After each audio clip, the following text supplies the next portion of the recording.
Hello again, everyone. My name is David Bastol, alongside AREA President David Oikel, and this is the Real Estate Edition podcast. Well, we're almost finished with winter, but not quite yet, and we do have a fantastic guest lined up this month. David, we're talking with Vanessa Barker. She's a real estate broker from Royal LePage Signature. Today, we're going to discuss, among many subjects, creating engaging social media content. It's a big game changer.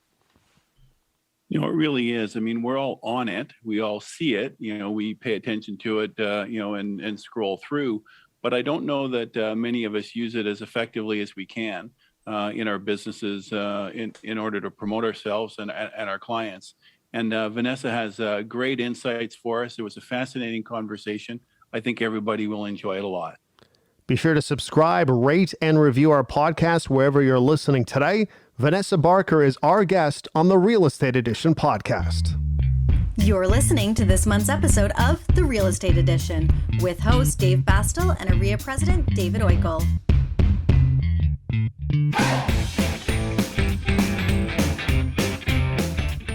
Vanessa, great to talk to you today. Can you tell our listeners a little something about yourself? Yeah, so I've been in the real estate business for about 5 years now. I work with a partner. She also is my mother, so it's a family business. She's going on her 29th year, I think, this year. Grew up, born and raised in Toronto, married with kids now, live in the East End of Toronto and service that part. And I've been on the Ontario Real Estate Association Young Professional Network for 2 years. And it's been a really great experience. And I'm here with you guys today. Fantastic. And we're happy that you are. So today we want to talk about creating engaging social media content. You're very active on social media and you post a lot of content. On average, what sort of content typically performs the best? So for instance, like video, pictures, infographics, etc. Yeah, so typically my preferred platform is Instagram. And on Instagram, the best performing post is a reel, which is a short video, anywhere from 15 to 60 seconds. Those perform the best out of any other form of posting. So building off that, so you mentioned Instagram. So, is that the best for your reach? And what other platforms do you use? Yeah, so my main platform is Instagram. I find that is the best for my demographic, and it's one that I enjoy using the most. I am also on Facebook, but Instagram seems to be the one that I get the most interaction from my followers on. So that's the one that I use, and I've had some really good success with it so far. So let's talk about frequency of posts. About how often do you post? And is there a method to your madness, so to speak? Yeah, so there is. And the way that I've posted has definitely evolved over the years. It went from, being kind of scattered, posting here and there, having no real plan in place. And then over the last 2 years, I've really created more of a storyboard and plan for what I'm going to do. So this year, the biggest thing for me was to implement reels into my postings and to my feed, because I know that they outperform by, I think, like 6 times any other form of posting on Instagram. So I plan it weeks in advance, and then I record all the reels at once. So 4 to 5 reels a week. Oh, interesting. Okay, so that's your average. Now a lot of times, because you follow different sites, different personalities, and a lot of different aspects of life. Is there something that has told you that there's too many posts if you hit a certain number, or how do you adjust as far as being frequent but not being on everybody's timeline 7 times a day, so to speak? Yes. And that was always my concern. I didn't want to flood people's feeds with information, but I find when you're doing reels, they say you can't do enough of them. So anywhere from 1 to 3 a day even is okay. But I kind of stuck to 4 to 5 a week as my goal. Also, it needs to be maintainable for consistency purposes. And for me to do 1 to 3 a day, I'd be recording like 20 a week. So that's totally unattainable for most busy, successful real estate agents. That's not something, you're going to spend 40 hours a week doing. But yeah, I don't like to inundate everyone. And I find one post a day or one post 3 to 5 times a week is plenty on your feed, but you should be doing multiple stories on your Instagram every single day. That's one place where you can't do enough. There's always more that you can share. Really very, very interesting. I'm going to be watching this afterwards and I'm taking notes as we go, but I'm learning so much already. So, so talk about social media as a lead generation program, not just an engagement program, but a lead generation program. How has that worked for you? And within that, I think it's probably the answer is probably Instagram, but which platform has been the most successful for you? How has that worked out? Yeah, so I find that there's kind of 2 ways to go about lead gen with social media. One is you pay for ads and sponsored ads, whether it's on Facebook, Instagram, and then you're getting cold leads. But the way that I use it in terms of lead generation and specifically Instagram for myself is that I know the people that are following me on Instagram are friends, family, colleagues, colleagues from across the country, my referral partners. And I know that if I'm constantly posting on social, that those people can see exactly what I'm doing when I'm doing it. So I'm not using it exclusively for lead gen, but when I'm making those, the boring lead gen that we do, which is, we also have to be consistent in, which is the calls and the emails. When I pick up the phone, it's like those people feel like they've been talking to me for months, even though I haven't heard their voice for maybe 2 years. And I know their kids' names, they know my kids' names. So it's a tool I use on top of the traditional ways of lead gen. So I'm not working on cold leads, but it's just really worked really well. And I find taking that stress out of it, people think, oh my goodness, I got to pay for sponsored ads. How am I going to do that? Who am I going to hire to do that? Who's going to, monitor the insights and, how they're performing, and who's going to make all these calls on all these cold leads and waste all that time. I took all of that out and I just said, I'm going to post, I'm going to share my life. I'm going to connect with people I know and friends of people I know, so that when I do the boring connectivity plan part of real estate, it's like we're old friends. So that's how I look at it. Yeah, just the comfort level too of somebody already kind of, hey, you know what, I have an idea about Vanessa. You know what I mean? So it really does make sense. So let's talk about your videos specifically. You have a wide variety of videos that you post, from market updates to here's what you need to know type of videos. Which ones are the most popular for you? Where do you get that more feedback on, you know what, I really like this style of video that you just did, Vanessa? So this is the funniest part of posting videos. The pieces that you think are going to perform so well and that you work so hard on. So pulling good stats, everyone was talking about how there was going to be a potential rate hike. So not only did I do a video about the rate hike, not the Bank of Canada not raising the rate, I said, okay, let me explain what that means, why they're doing it, and how that's going to affect you. I had like 400 people view that video. But I did another video of me laughing with some ridiculous audio in the background. It was 8 seconds, and I had 4,000 people view that one. So that's the frustrating part, right? Because you think you have gold, because the rate hike was a big topic of conversation, and you'd think Right. that would be the money one, right? Yeah, and I know that things that are boring don't do as well on Instagram. So to deal with that, I actually used a trending audio song and I put it in the background to push it out more, and it still didn't help. So I think you have to do a mix of a lot of different types of content.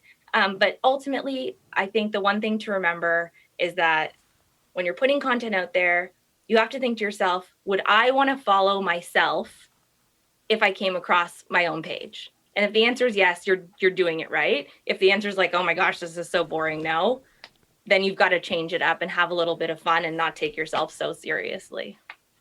So talk about the impact of posting personal content on your business page. Was that an intentional decision that you made? And if so, why? Yeah, this one's hard. I know everyone has a different comfort level with that. Originally, when I started my Instagram page, I wasn't even in real estate yet. I was just a mom, and I was sharing pictures of my kids, and I love to cook, so I was sharing that. And then I added the _realty on it and just started posting more stuff about real estate. But then I realized that my engagement went down when I just went to posting about real estate.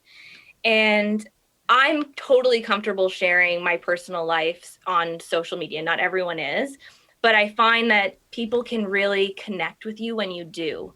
And I think people get worried like, oh, you really shouldn't post so much about your personal life because it makes it difficult for everyone to connect with you. Well, I don't want everyone to connect with me. I know that's an impossible feat. You can't make everyone happy. You can't connect with everyone. So I find it's beneficial because the people you connect with are the people you want to work with and you'll enjoy working with. So I'm totally comfortable sharing it, and I find it's to my benefit for sure. Well, let's build off of that answer, because I kind of have a feeling where this is going to go. But so how has merging personal life and business life impacted your business then? Because you talk about the connection, and a lot of people are in our situation where it's like married, a couple of kids, maybe you like to do these 3 items, and there is that connection, isn't there? There's a huge connection. And I think real estate was one of those businesses where there isn't really a lot of distinction. It's kind of embedded in our lives. It's kind of hard to divide the two, especially when we're talking about, networking, and where you're going out is where you're meeting potential clients. Well, where I'm going out is the park, the playground. I'm going to, kids' birthday parties and things like that. And so that is part of my business. And those are the people that I want to reach. So it strategically makes sense for me to share pictures of my kids, of my favorite restaurants in the East End, play dates, play groups, things like that. So yes, it's strategic, but it makes sense and I enjoy it.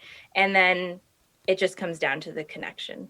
Okay. Then let me ask you this then. Has it impacted your leads then?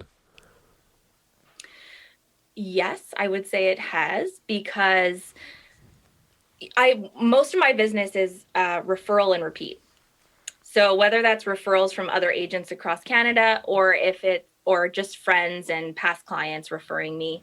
So this kind of just helps that. It completely snowballed the effect for me with getting more referrals, because I would say, oh, I'm just at this park. I'm at Greenwood Park today skating with my baby group. And then someone random that I don't know, but I knew was following me just from some other connection that we have, maybe a couple of mom friends, will message me and be like, oh my God, I missed you. I want to meet you in real life. That's so funny. I have a question about blah, blah, blah, blah. And that's how it happens. And it's just so casual, but they feel like they can talk to you just like they talk to their best friend. So strategically, for me, it's the best way to get referrals and new business on social media.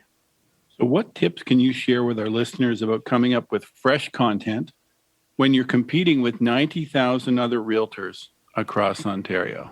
Yeah, so this is a hard one, but I think the whole thing is, I think you can't be afraid to try something. There's no harm in trying something and having it flop, as long as you're consistently posting it. So it could be absolutely nothing related to real estate. And I will always say there are 90,000 agents out there, but not all of them are posting on Instagram and not all of them are you.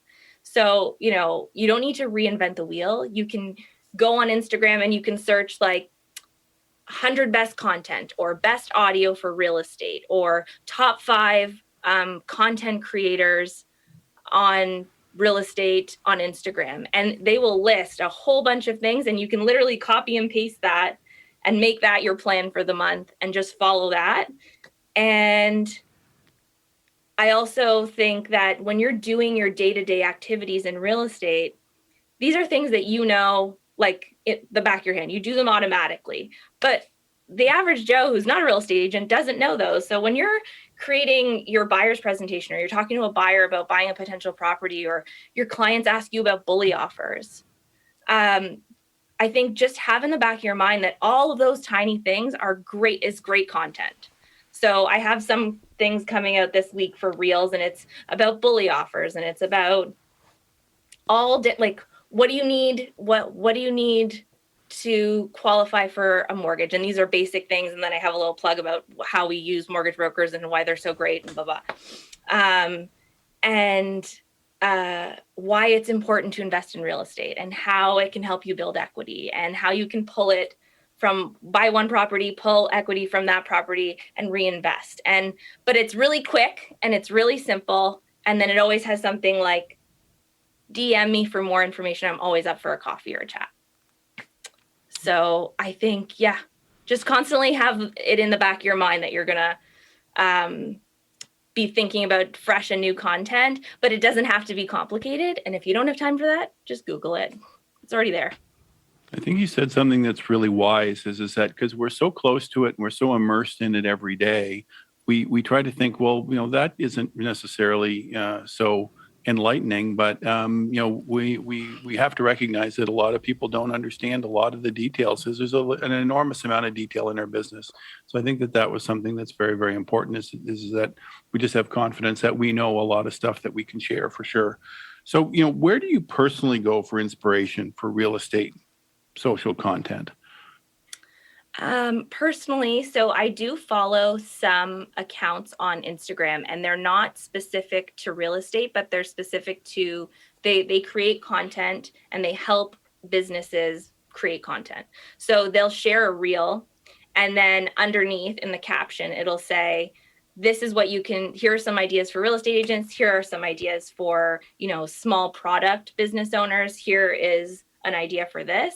And so I'll scroll through those. I'll save the audios right in Instagram, and I just scroll through. And if I have any, as you're scrolling through, what will happen is you will start thinking about things that you can do and get creative with it. And then I just write them down. I'll put them in my notes in my iPhone so that on Sunday night or Monday morning, when I'm doing the reels for the week, I've got all these ideas already. There's a little cheating there. You don't have to reinvent the wheel if you can't think of anything yourself. It's all there for you, and it's really easy to access. Yeah, absolutely it is. Okay, so the more videos you do, the more experience you gain, and then you start to think do's and don'ts of posting, and what have you personally learned along the way as far as those categories, and can you break down the do's and don'ts for us? Yes. So do's and don'ts, I would say the don'ts is do not take yourself so seriously. I think that's what stops people. They'll film something 5 or 6 times and watch it, and they just can't get over watching themselves on camera, and they'll never post it. So get over that. Do not take yourself seriously. Just do it.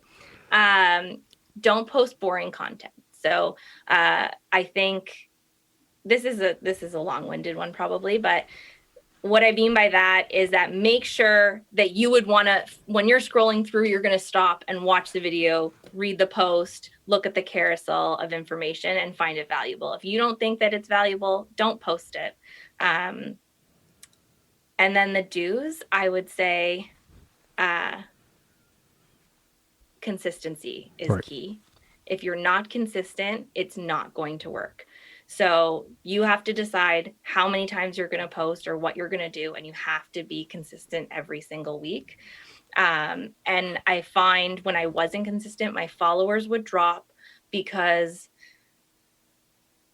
people would be waiting for my stories, and then they wouldn't come the next day, or I wouldn't post for 4 days, and then they've lost interest and they've totally forgot that I was on the front of their stories for months. They've totally forgotten, they've moved on, other things are there, and they don't care anymore. And so consistency is probably the biggest do. Someone said, I forget, I was on a Zoom call last week, and they said, execution beats perfection every single time. And I think that is huge for social media because people are so worried about being perfect and putting out the perfect content. Just do it. My first reel took 2 hours to record, and yesterday I was running short on time, and between picking up my son from school and bringing my other son to the doctor for his 2-month shots, I recorded 4 reels in a half an hour. It will come. Yep. Just do it. What about length of videos? Do you ever sit there and think that, okay, I'd like to put everything I possibly can into 30 seconds or 40 seconds, but I know for a fact that if I hit 60 seconds or 75 seconds, there might be audience drop off. Do you have a do or don't for length as well? Yes, I do. And that took a little while. So I used to do, last year I was doing Monday Market Minutes. Every Monday I would do Monday Market Minute, but it always went 2 to 4 minutes long. And I stopped doing it. And I had a few people who really love numbers and stats be like, why did you stop doing that? But my insights told me that no one was watching them. After like 20 seconds, everything just dropped off and it was dead. There was nothing entertaining about it. There was no music. And it's a sad reality, but that's what people want to see. Short attention spans, Short attention spans. So 60 seconds is the longest video I will do. And the best performing ones are anywhere from 15 to 54 statistically. Interesting. And for me, I find the ones that are 30 seconds or less are the best performing. So it's not a lot of time to give out your information. So I'll do something eye-catching in the reel that will catch someone's attention, so a statement. And then if I can't put all the information or an answer to that statement in the reel, I'll put a sign that says read the caption, and then I'll write almost like a little blog post about what I'm talking about. So there's way more information than just what I'm putting in the reel. There's also the content that you have to write for it. Really, really interesting stuff. So how did you find your marketing and social media niche? I think it kind of, and this sounds ridiculous, but it kind of found me. Like, I am on Facebook and I am on Instagram, but I found that I really enjoyed posting on Instagram more than I did on Facebook. And that my followers, the people that I want to work with that are in my social circle, are on Instagram more than they are on Facebook. And then I realized, who are the people that are watching my reels? I would say 90% of the people that are watching my reels are moms in their 30s and 40s. And so just based on that and the people that were connecting with me, I thought, okay, yeah, that makes sense. So I'm going to stick with that. I'm going to keep putting out content that they're going to enjoy. And that's kind of how it happened. And about 3 or 4 years ago, that was not the case. It was more like newlywed couples and single women buying their first condo. And now it's women with children. So that actually is sort of leads into this question. Well, so did you test out a lot of different tactics before you found out what worked for you? But as you say, as life is changing, maybe that's what is creating the change. But were there other tactics or other things that you learned along the way? Yes, I think for me, yes, my life evolved, and then so did my niche and who my ideal client was. But also playing around with different posts. So in Instagram, for example, you have your standard photograph post, you have a video post, you have Instagram TV, IGTV, which is videos longer than a minute. You have carousels, which is multiple photos that you can scroll through. And then you have reels. So I've tried them all. And through that, I've realized reels really do get the most traction. But then second to reels, carousels get the most action. And I think that's just because when people see those little dots and they know there's more than one photo, it's like going through a photo album. They can scroll and scroll and scroll, and you're going to get the most traction with that. People love to look at photo albums. I don't know what it is about that, but. And then I find IGTV is the least amount of traction because no one is going to watch a minute that's long or watch a video that's longer than a minute. Yeah. It's hard for anyone to concentrate that long. It's really interesting as we looking at this stuff. One of the things that I see a lot on a lot of people's posts is a bunch of different hashtags, a bunch of different things. Have you found that you make use of those effectively, or can we overdo them?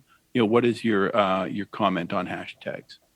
Hashtags have definitely changed. So the algorithm in Instagram has changed quite a bit. Originally, they said doing minimum of 28 to 30 hashtags on every post was necessary to get your content pushed out on Instagram. Now they're saying that anywhere from 3 to 6 hashtags is plenty, just as long as they're relevant to what you're posting. So for me, there's 2 that I use standard: Toronto real estate and my name, hashtag Vanessa Barker. And the reason why I do hashtag Vanessa Barker is that now I can go into the search on Instagram, and when I search hashtag Vanessa Barker, every single one of my posts from every different part of Instagram will show up, and exactly how I'm reaching everyone and how they're doing. So it's just a good way for me to keep track of everything. But I used to take it really seriously. I used to have Group A, Group B, Group C, Group D with 30 hashtags, best performing hashtags on Instagram. And what they say now is you shouldn't have only hashtags that have 100 or have like over 1 million uses. You should be finding the smaller hashtags with maybe anywhere from 250,000 uses or less, and a mix of different size hashtags. And that's the best way. So hashtags seem to be less relevant than they were before. But I would say if you're going to use them, make sure they're relevant to your post. So if someone's searching up Toronto real estate, it's going to come up, but it shouldn't be a picture of you and your kids, Right. Tobogganing. Then you would write like Toronto life or tobogganing or winter wonderland, Toronto winter wonderland, things like that. Sorry, a little silent. Winter Wonderland, yes. Okay, so when we're looking at your social media planning, how do you organize that? I know you talked about Sunday nights are a big taping day for you, and you get your ideas throughout the week. But do you have a content calendar yourself that you kind of are religious to, where you kind of feed that calendar to get your input out? Yes. So I've tried doing that. I know that it is the suggested way of organizing for consistency. I do not do that, or I haven't done that yet. And I find there's mixed reviews on this, but a lot of big content creators say when you create content outside of Instagram and you put them inside of an app and have them pre-scheduled with like a content calendar, and then they get posted for you, you're using a third party, and the algorithm doesn't like that. So they're not going to push out your content as much. I don't know if that's true or not. I just haven't done it personally. I just know, okay, Vanessa, you're doing 4 or 5 posts every single week. I have my notes, and I just know what I'm going to be doing on that Sunday, and I bang it out every week, and that's it. And then during the week, I'll spend time always kind of thinking of different and new ideas. And if there's a trending audio or a trending TikTok, I follow TikTok too. We didn't talk about TikTok, but if you're really stuck on ideas and you really want to get content that is trending, so that's either a short audio or a dance or something like that, it's going to trend in TikTok before it trends in Reels. So you can find out what's trending in TikTok by how many views it's had or hits it's had. And then you can do it in Reels, and you might be like the first one to hit the trend on Reels. Right. Why haven't you tackled TikTok? I mean, outside of the dancing and stuff like that, because I don't know if the dancing real estate person works. Maybe it does. Maybe it does. I'm not against it, but I have seen a lot of real estate listings on TikTok, and you can get some really good shots, and you know how that works. It works really well. Why haven't you tackled that? You know what? I think it's just like it's a scary concept to tackle and take on another platform, because it can be time consuming. I'm on TikTok. I have a couple of posts on TikTok. I watch TikTok, like I go through TikTok. I find it entertaining, the content, and I do look at real estate agents that are on TikTok for concepts and ideas for my own reels. Sometimes it just helps getting the creativity flowing for my own concepts. And I would like to. It's definitely on the list. I have a list of things that I want to do this year, start doing. It's on the list, but I don't know if we'll get there or not. But I know personally a few agents who are on TikTok, and they have had amazing success using it as a lead gen site, and they have tons of fun, and they do not do dances, I don't think, as far as I know. But I think it's a fun app to try, and I think you could have a lot of success, using it for sure. So Vanessa, for those that are new to social media marketing, where do you recommend realtors start? Is it simple as starting with, lifestyle content, listings, tips for buyers and sellers? Where should they start? I think if you're new to social media and you're not interested in sharing a ton of your personal life, which I find a lot of people who are new to social media, it's because they're not really interested in sharing a lot of their personal life, then yeah, I think tips about real estate, things, if you're new to real estate, even all the things you learned in your courses, even, or maybe you're shadowing a mentor and it's all the things that you're learning, you can share those things because those are the beginning, of the process sort of things that would be really helpful for first time buyers or, whoever your niche might be or who you're thinking your niche will be.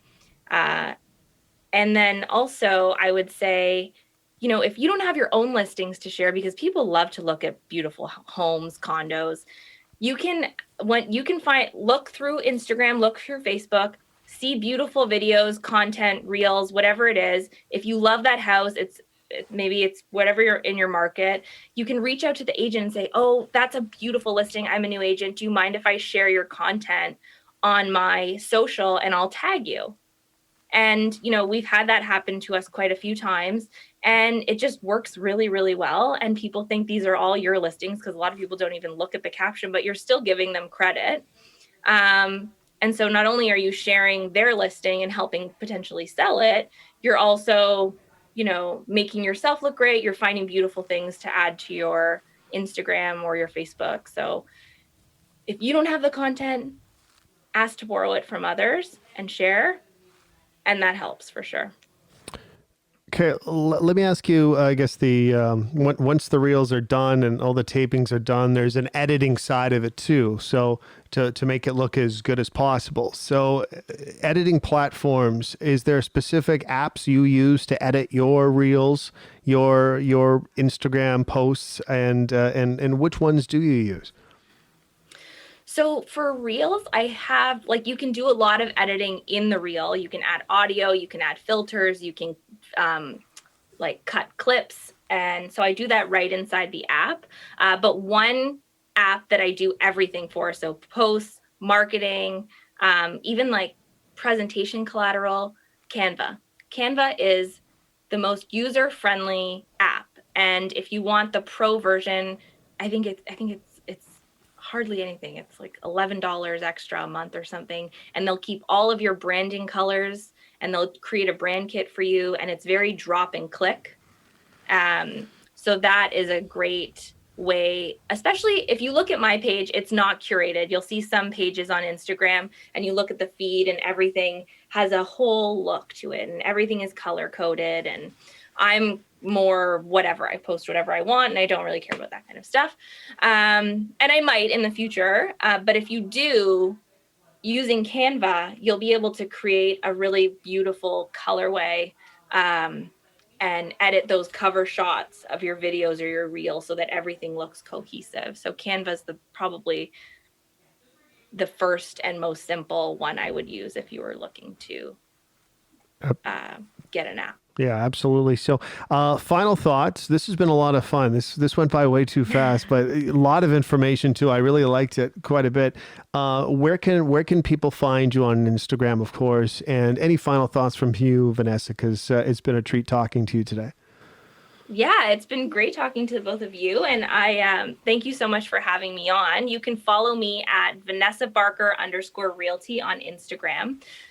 Post 4 to 5 times a day on there, so you can follow me.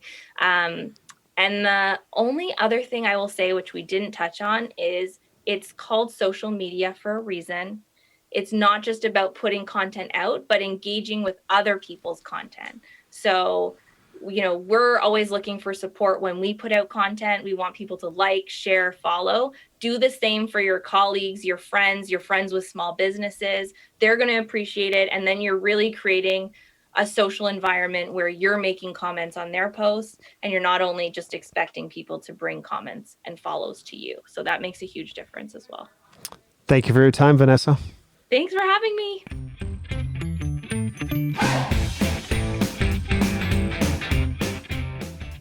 Now, before we go, I want to remind you that all AREA members and their families have access to LifeWorks, a well-being solution that provides users with 24/7 access to counselors, specialists, and self-guided resources for dealing with all of life's moments.